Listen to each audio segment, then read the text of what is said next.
A'udzubillahi minasyaitonirrajim. Bismillahirrahmanirrahim. Alhamdulillahirabbil alamin wassalatu wassalamu ala asyrafil anbiya'i wal mursalin sayyidina Muhammad wa ala alihi wa sahbihi ajmain. Asyhadu an la ilaha illallah wahdahu la syarikalah wa asyhadu anna Muhammadan abduhu wa rasuluh. Allahumma salli wa sallim ala sayyidina Muhammad wa ala alihi wa sahbihi ajmain. Rabbi shrah li sadri wa yassir li amri wahlul 'uqdatam min lisani yafqahu qawli. Wala haula wala quwwata illa billahil aliyil azim. Alhamdulillah, syukur kehadirat Allah Subhanahu Wa Taala. Kita Ustaz Allah Taala beri keizinan kepada Ustaz untuk meneruskan buat live pada hari ini. Ustaz akan sambung lagi tafsir Al-Quran daripada surah Al-Baqarah ayat nombor 49 hingga ke ayat 57. Semoga apa yang Ustaz sampaikan dilindungi oleh Allah dan apa yang tuan-tuan dengar memberi syafaat kepada tuan-tuan semua. A'udzubillahi minasyaitonirrajim. Bismillahirrahmanirrahim. Wa iz najjaynakum min ali fir'auna yasumunakum su'al 'azabin yuzabbihuna abna'akum wa yastahyuna nisa'akum wa fi zalikum bala'un min rabbikum 'azim. wa iz faraqna bikumul bahra fa anjaynakum wa akhraqna ala fir'auna wa antum tanzurun. وإذ واعدنا موسى 40 ليلة ثم اتخذتم العجل من بعده وأنتم ظالمون ثم عفونا عنكم من بعد ذلك لعلكم تشكرون. وإذ آتينا موسى الكتاب والفرقان لعلكم تهتدون. وإذ قال موسى لقومه يا قوم إنكم ظلمتم أنفسكم باتخاذكم العجل فتوبوا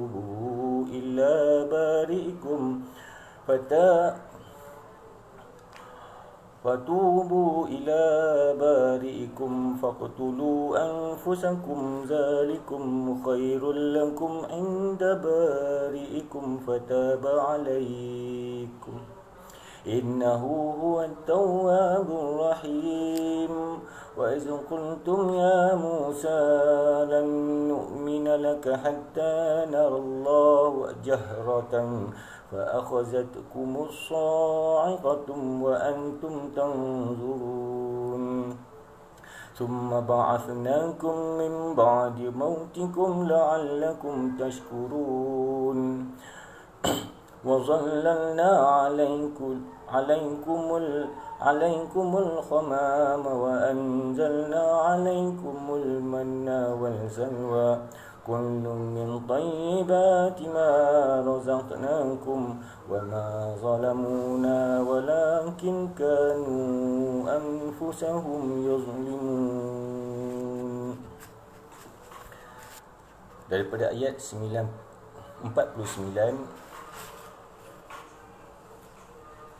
Dan kenangkanlah ketika kami selamatkan kamu dari Fir'aun dan orang-orangnya yang sentiasa menyeksa kamu dengan seksa yang seburuk-buruknya. Mereka menyembelih anak-anak lelaki kamu dan membiarkan hidup anak-anak perempuan kamu, sedangkan kejadian yang demikian itu mengandungi bala, bencana dan cubaan yang besar dari Tuhanmu. Dan kenangkanlah ketika kami belahkan Laut Merah untuk kamu lalui. Mereka melarikan diri dari angkara Fir'aun, maka kami selamatkan kamu dan kami tenggelamkan Fir'aun bersama-sama tenteranya, sedangkan kamu semua menyaksikannya. Dan kenangkanlah ketika kami berjanji kepada Nabi Musa untuk memberi Taurat kepadanya sesudah ia bersiap bersiap selama 40 malam.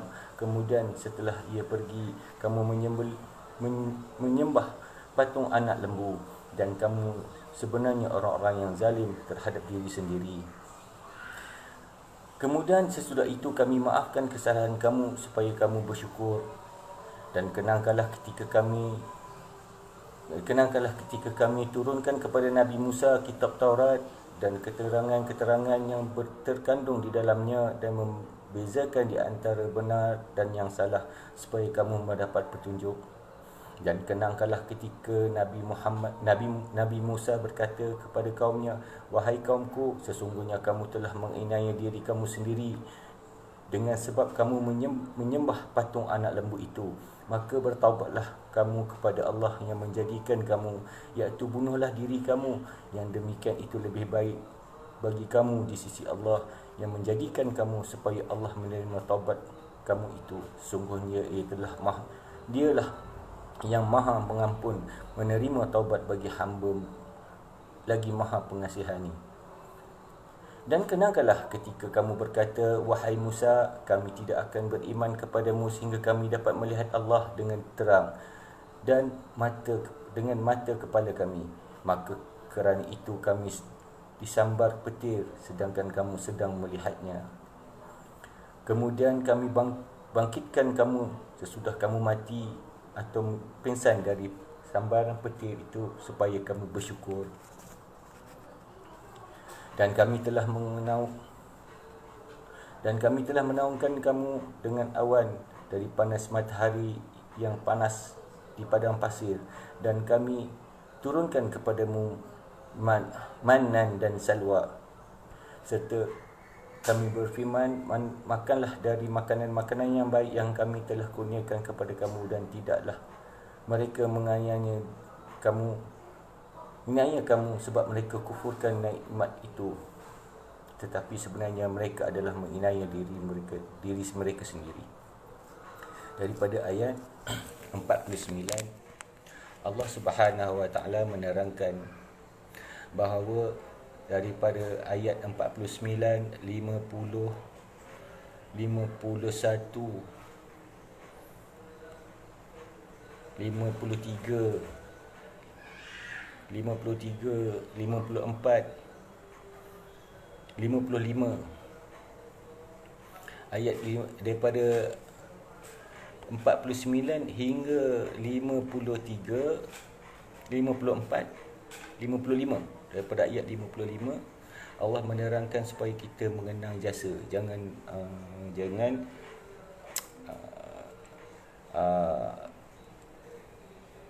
jadi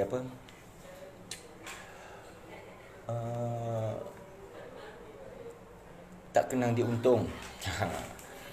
Jangan jadi tak kenang diuntung. Allah memberi nikmat, keselamatan, segala-galanya pada kita, tetapi kita kufur kepada Dia, kita tidak menyembah Dia, kan? Allah berikan kenikmatan yang baik, makanan yang baik, segala-galanya yang baik, kita mencari benda yang haram.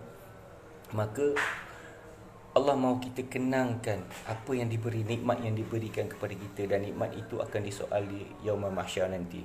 Dan ayat yang ke-6 dan ayat yang ke ayat 50,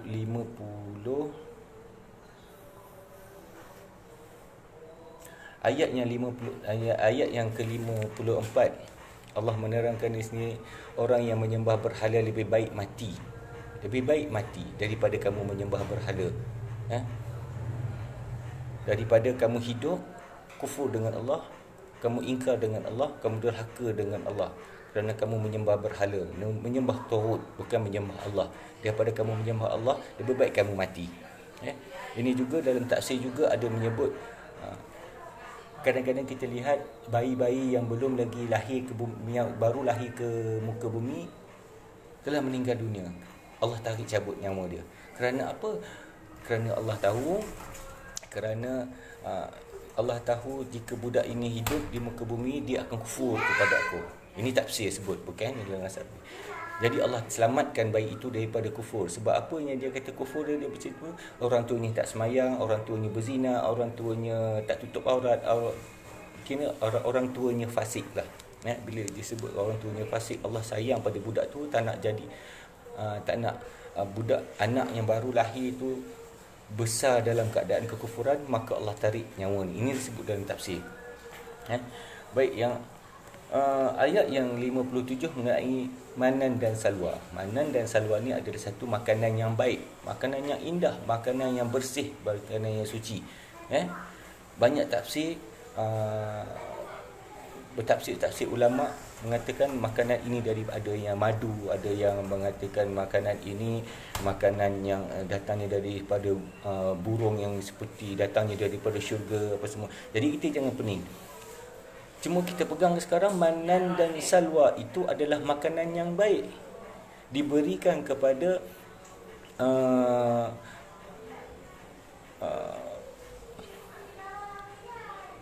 kaum Bani Israel dahulu. Ini menceritakan sejarah-sejarah dulu yang supaya kita bersyukur dengan nikmat yang Allah berikan kepada kita. Jadi dalam hal-hal ini, dalam kesimpulan dalam ayat ini, kita hidup ini di muka bumi ini, hendaklah kita banyak bersyukur, hendaklah kita banyak mengingati apa yang Allah Ta'ala berikan kepada kita, dan kita taat dengan Allah. Jangan kata makanan saja, tetapi kehidupan kita, nafas kita, penglihatan kita, apa semua Allah berikan kepada kita, maka kita belajarlah bersyukur. Jangan menjadi kufur. Banyak di antara kita jadi kufur. Bila dah ada kesenangan, bila dah ada kehebatan sedikit, mula kufur. Menunjukkan kemewahan, menunjukkan kehebatan, menunjukkan pangkat, menunjukkan segala-galanya. Padahal itu semua sementara. Allah berikan segala-galanya kepada kita, itu hanyalah pinjaman supaya kita, jika Allah memberikan kita pangkat, memberi kita kuasa, Allah mahukan itu satu tanggungjawab. Allah mahukan kita gunakan nikmat itu, gunakan kuasa itu, gunakan kekayaan itu yang Allah berikan untuk memenangkan agama Allah, bukan menunjuk-nunjuk ataupun menayang-nayang. Itu tujuannya. Maka di sini itu makanya Allah memberi peringatan kepada kita, maka kamu kenangkanlah. Kalau ikut hukum nahwu disebutkan perkataan kenangkan tu, kita renungkan sekejap. Renungkan apa nikmat yang Allah berikan kita. Kita tak akan dapat balas nikmat Allah. Kita tak akan dapat nikmat balas Allah. Sedangkan pada hari ini ustaz dapat cucu, itu juga satu tazkirah pada ustaz yang menandakan ustaz ni umur semakin tua dan menghampiri kematian. Bukan masa ustaz untuk menunjuk-nunjuk, bukan masa ustaz untuk membesarkan riak apa semua, nak rasa handsome ke apa semua, tak ada. Tak ada, bukan masa tu lagi lah. Masa sekarang ustaz, Allah beri kelahiran pada cucu ustaz yang baru lahir tadi, memberi tazkirah pada ustaz supaya berbanyaklah kamu bertakwa kepada Allah. Janggut dah putih, rambut dah putih, dah dekat dah dengan sakaratul maut. Baik, itu sajalah penjelasan dari ustaz daripada ayat 49 hingga 57. Dan sedikit ustaz nak berkongsi sedikit tentang ilmu. Ada di antara kita tentang talak. Talak ini ada dua. Talak kinayah, talak soreh dengan talak kinayah. Dua-dua ini tak sama.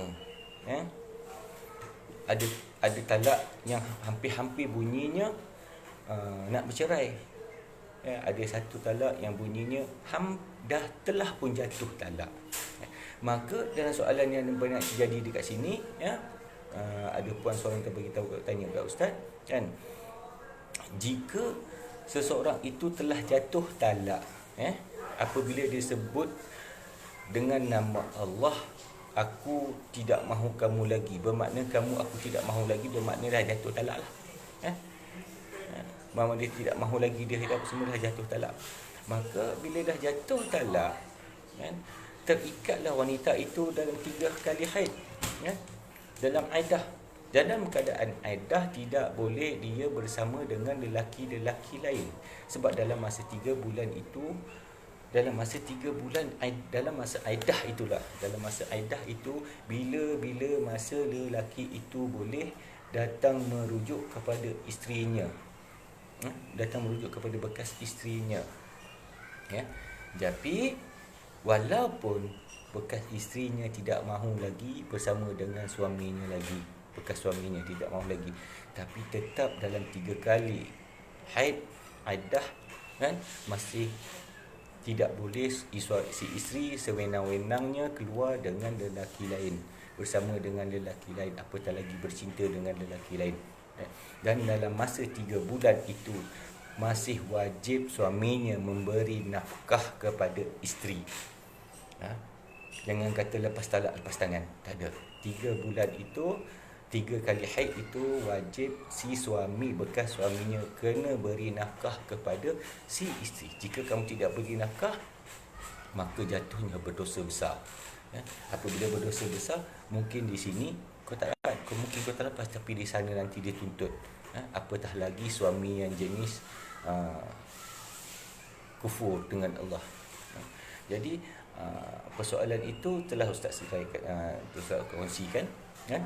Jadi sesungguhnya Allah tidak menyukai talak, tidak menyukai perceraian.